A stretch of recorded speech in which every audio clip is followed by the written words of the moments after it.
Hi, Cave Paint here. So I'm in a little bit of a predicament with the local government and taxes.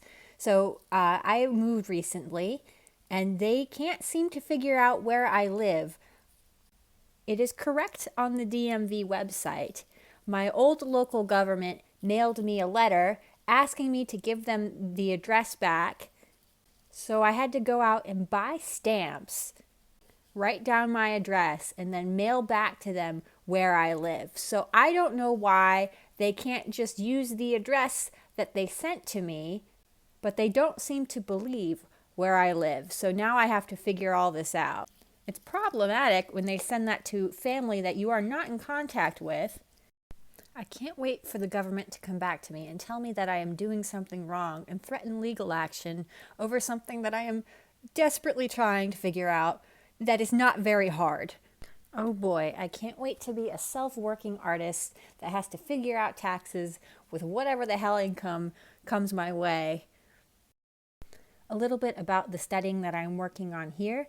These are from memory, so I make my observations, I close the book, and then I attempt to draw what I want from memory.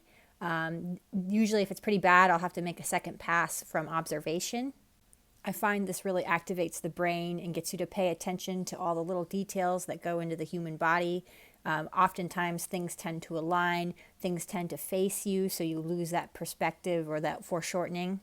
Pretty soon I'm going to put together some tutorial style videos, so you should definitely stay tuned for that. Not everyone needs to study anatomy. There's definitely different levels to it, whether if you want to do animated characters, you only need to draw a bean. If you're drawing from life drawings, you only need a basic understanding of anatomy. I do this for fun, like I really enjoy it, so studying anatomy is what I'm drawn to, so I've just let myself do it. When it comes to the observation stage of this art, I oftentimes have to slow myself down quite a bit to take in every detail. So sometimes you'll go through it in list format, like thumb is pulled in, index finger extended, other fingers, cascade inward.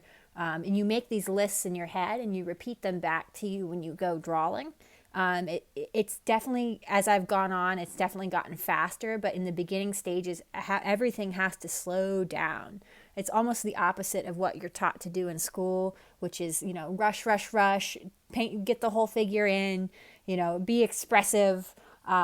Everything is slow, like you're trying to remember every detail. So that means you have to observe every detail. I hope that light coming across the drawing wasn't too distracting. Thank you for watching.